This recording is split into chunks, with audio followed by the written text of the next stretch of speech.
My name is Zoe Taylor, and this is my informative speech, and this is my audience. Okay. All right.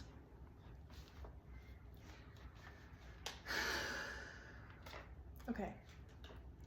What is your biggest fear? Ghosts, spiders, being alone?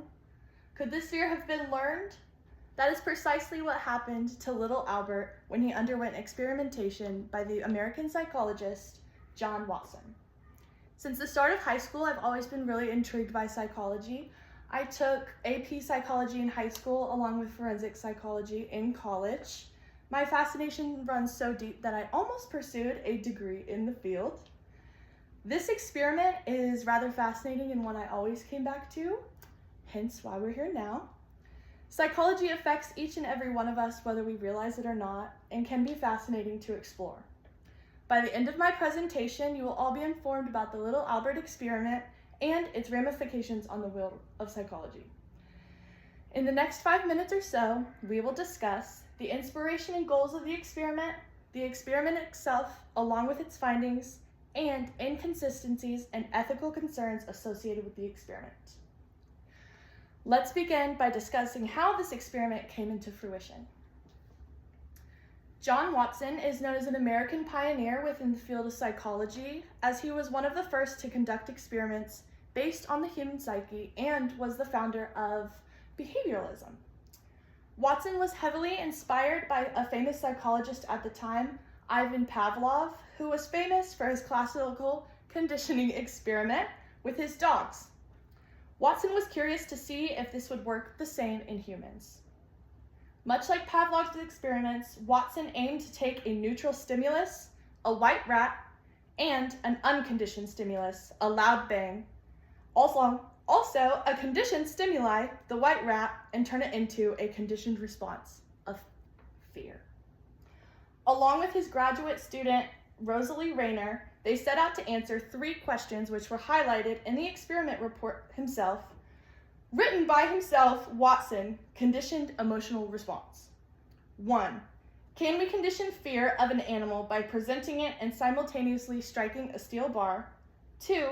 If established, will there be a transfer to other animals or other objects? And 3. How long will these conditioned emotional responses last? The only way to answer these questions was by carrying out the experiment.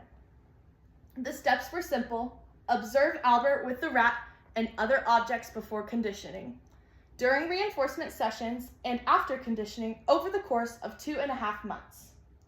In the beginning, when Albert was presented with things like a white rat, dog, rabbit, and even monkey, his response was quite neutral, almost positive.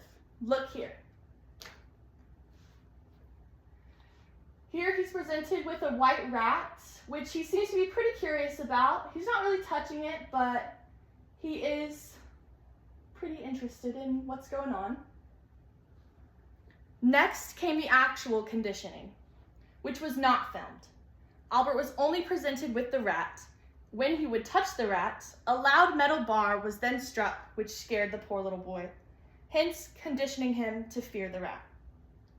The final phase of the experiment involved testing whether the learned fear was specific to just the rat or generalized to the same objects from the beginning.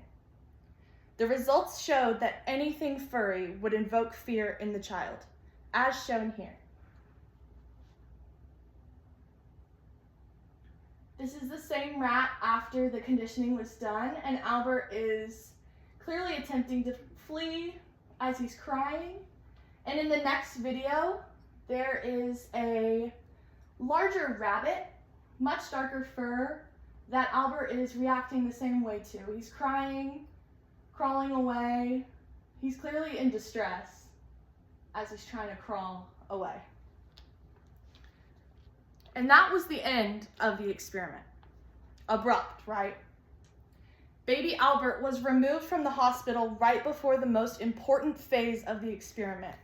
Detachment, meaning the fear was never unconditioned.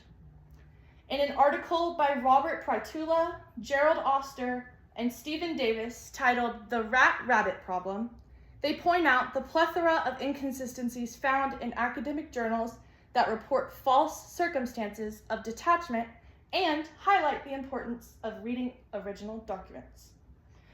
A rumor was even spread by Watson himself, where he chose not to condition Albert to further his results, which of course was completely untrue and unethical. Even though there are some inconsistencies related to the experiment, John Watson would become a pioneer in the world of psychology for his discoveries regarding learned behavior based on the information gathered from this experiment. In conclusion, we explored the Little Albert experiment and its ramifications on the world of psychology. During our time here today, we discussed the inspiration and goals of the experiment itself along with its findings, and inconsistencies and ethical concerns associated with the experiment. Though the Little Albert experiment is not what shot him into fame, there was no doubt as to why John Watson and his infamous work would go on to win him the title of the father of behaviorism. Thank you. And they're still here.